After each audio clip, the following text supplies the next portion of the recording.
Você já se perguntou por que os americanos têm tanto cuidado ao lidar com Taiwan e Hong Kong? Por que um simples telefonema para Taiwan é uma questão delicada para os funcionários americanos? E por que a China considera Taiwan uma questão de soberania tão vital? Prepare-se para uma jornada fascinante que remonta a 8.000 anos antes de Cristo, onde as sementes desse conflito foram plantadas. Desde os misteriosos páginas até as complexas relações geopolíticas modernas, este vídeo vai revelar as origens e os eventos que moldaram o confronto entre Pequim, Taiwan e Hong Kong. Então, acomode-se e mergulhe na história intrigante e muitas vezes desconhecida dessas regiões. As respostas podem surpreendê-lo. Normalmente vídeos sobre esse tema sugerem começar em 1949, mas vamos cavar mais fundo e começar pelo ano 8000 a.C., na transição do período neolítico, na moderna província chinesa de Fujian, onde viviam os chamados páginas. O nome do grupo é derivado do idioma, e os habitantes daquela época eram considerados bastante avançados para o seu tempo. Acredita-se que eles foram alguns dos primeiros do planeta a inventar a tecnologia das velas e também um primitivo equivalente ao papel. Eles se dedicavam principalmente à agricultura, na qual alcançaram algum sucesso. Porém, por volta do 5º milênio antes de Cristo, foram pressionados pela migração de povos tibetanos muito mais numerosos, conhecidos também como chineses tibetanos, o que levou à migração que ficou registrada na história como a expansão dos australianos. Essa migração, em primeiro lugar, incluiu a saída de um antigo povo do leste da China para Taiwan. Essa migração é familiar para mim, pois os primeiros assentamentos dos páginas na ilha remontam ao impressionante ano de 8.000 anos antes de Cristo. Posteriormente, devido à sua tecnologia avançada, eles colonizaram toda a Oceania. Seus descendentes podem ser encontrados na Indonésia, nas Filipinas, na Polinésia e até mesmo em Madagascar. Para nós, é especialmente importante Taiwan, onde os páginas se tornaram os antepassados dos aborígenes da ilha. Até o ano de 2020, 500.000 de taiwaneses são considerados descendentes diretos dos pré-históricos páginas, até o início da nossa era. Antes disso, Taiwan não era tão relevante para a China continental, mas o Estreito de Taiwan e a geografia da ilha não passaram despercebidos. Já no 3º século a.C., Taiwan é mencionada nos registros chineses como a Ilha dos Bárbaros. Em 239, a China continental enviou um corpo expedicionário de 10.000 homens para a ilha. Em 600 a.C., repetiram a operação e trouxeram aborígenes para o continente, os quais foram ensinados em chinês e usados como fontes de informação confiáveis para negociações. Há poucas informações dessa época, mas é sabido que no século VII já existiam aldeias fundadas por continentais e chineses em Taiwan e na Península de Malaca. Os piratas, tanto chineses quanto de outras regiões, adoravam usar Taiwan como base. No entanto, isso era perigoso. Os aborígenes de Taiwan eram guerreiros. Era comum que, para provar sua maturidade para o casamento, o noivo precisasse trazer uma cabeça. Os chineses, que assumiram o controle no século XVIII, durante a dinastia Yuan, não eram particularmente contra a violência.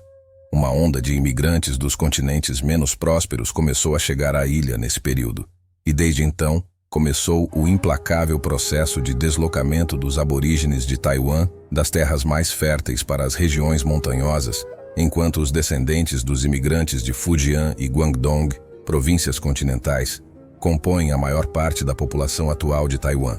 No entanto, antes disso, eles, como grande parte do planeta, sofreram com os colonizadores europeus. Em 1517, os portugueses passaram pela ilha e a chamaram de Formosa. Os holandeses da Companhia Holandesa das Índias Orientais não demoraram a aparecer, e a China ficou fora do cenário. As ilhas pelas quais os espanhóis e os holandeses lutaram foram vencidas pelos holandeses, mas seu controle completo sobre a ilha durou apenas 20 anos. No entanto, durante esse tempo, eles conseguiram deixar sua marca na história de Taiwan.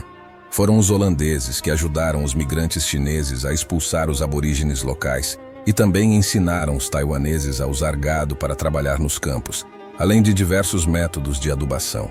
Como cereja no bolo, os holandeses deixaram para trás aborígenes educados, capazes de escrever. No entanto, não se deve ficar muito entusiasmado, como aconteceu com outras colônias europeias. O interesse principal deles era o lucro, então revoltas eram algo comum. Após uma dessas revoltas, em 1662, Taiwan foi tomada pelos representantes da dinastia Ming. Isso, por sinal, é o caso mais antigo na história de europeus, sendo totalmente expulsos de uma colônia, e o primeiro caso documentado de Taiwan sendo declarado um estado independente. A dinastia Ming foi substituída na China continental pela dinastia Qing, e os generais e cidadãos que fugiram dela estabeleceram o estado de Tungning na ilha, que na Europa era conhecido como o Reino de Formosa. No entanto, sua existência foi breve. Em 1683, os manchus da dinastia Qing, através dos holandeses e de sanções, recuperaram o controle sobre Taiwan. Desde então, até 1895, a ilha esteve sob completo controle da China continental. No entanto, houve nuances. Em primeiro lugar, o Império Qing não levava Taiwan a sério, considerando-o apenas um território periférico da China. Em segundo lugar, uma parte significativa da população da ilha lembrava das tradições da dinastia Ming e resistia aos Qing, que eram vistos como invasores. Em terceiro lugar, no século XIX, as guerras do ópio começaram, com a Grã-Bretanha não ficando satisfeita com a independência da China, pois isso significava que ela não queria mais negociar com ópio. O país formou uma coalizão e rapidamente derrotou as forças da dinastia Qing, causando fome, devastação e narcotráfico no país.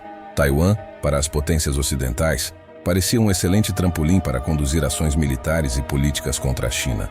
O comércio da ilha com a Europa e o Japão cresceu exponencialmente, e quando a China percebeu, já era tarde demais. No entanto, as tentativas foram consideradas bem-sucedidas.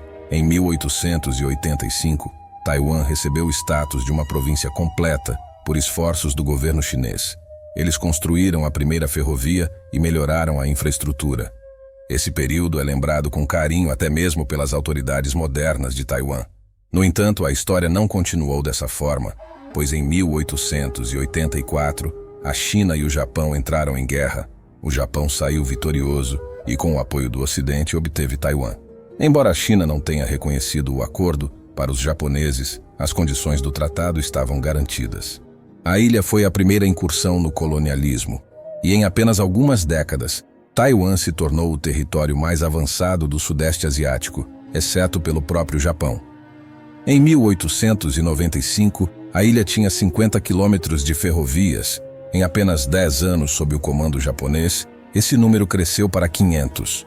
Taiwan foi eletrificado, novas tecnologias agrícolas foram introduzidas e antes da Primeira Guerra Mundial, sua economia estava no nível mundial. Assim permaneceu até a Segunda Guerra Mundial. No entanto, vale ressaltar que os japoneses governaram a ilha de forma extremamente severa. Houve até eleições, onde um governador-general local foi eleito, mas antes da Segunda Guerra Mundial, o militarismo japonês começou a se infiltrar em Taiwan, levando à assimilação e ao recrutamento para o exército japonês. O resultado disso você já deve conhecer. Muitos residentes de Taiwan lutaram ao lado do Japão em Nanquim, Singapura e outros crimes de guerra, mas a maioria ainda preferia o retorno à China. Após a Segunda Guerra Mundial, Taiwan foi deixada em um estado de caos, não apenas em documentos e tratados. Desde 1927, a China estava em guerra civil, com a República da China e os comunistas chineses dividindo o território e servindo como um campo de batalha para as grandes potências, até mesmo antes da Segunda Guerra Mundial. Por exemplo, na década de 1930, a Alemanha apoiava a República e, é claro, a União Soviética apoiava os comunistas.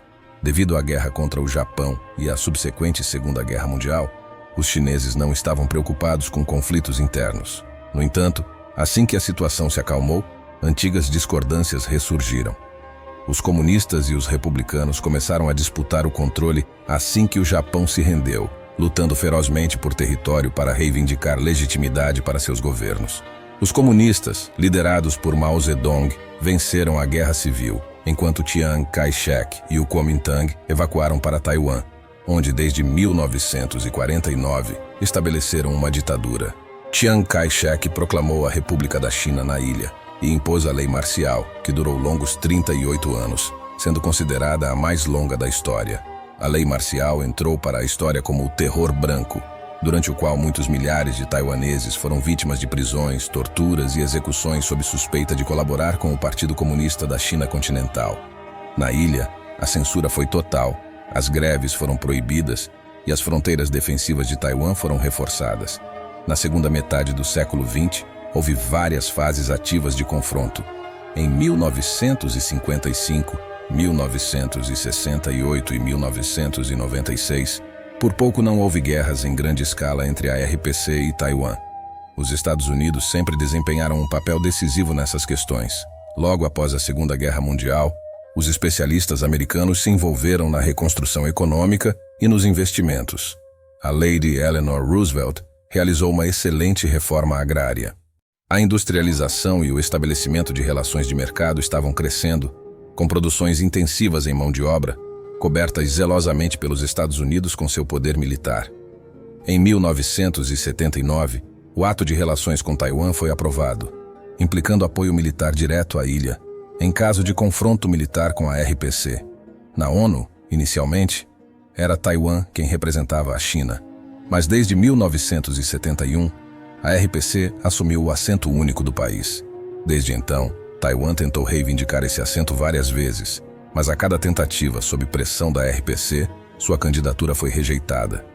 A retórica dos Estados Unidos também mudou.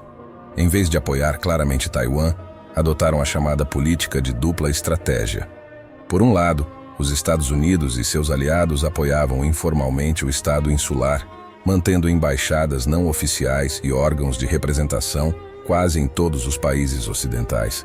Mas, por outro lado, formalmente ninguém reconheceu Taiwan como um Estado independente, e os Estados Unidos oficialmente reconheciam a República Popular da China como o único representante legítimo do povo chinês.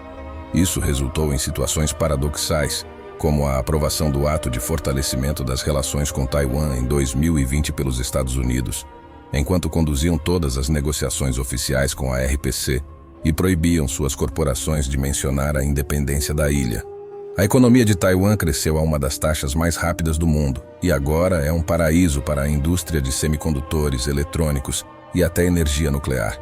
O principal parceiro comercial da ilha é a China continental, apesar de, na prática, não haver impostos ou contribuições para o tesouro chinês. O comércio mútuo está crescendo ano após ano.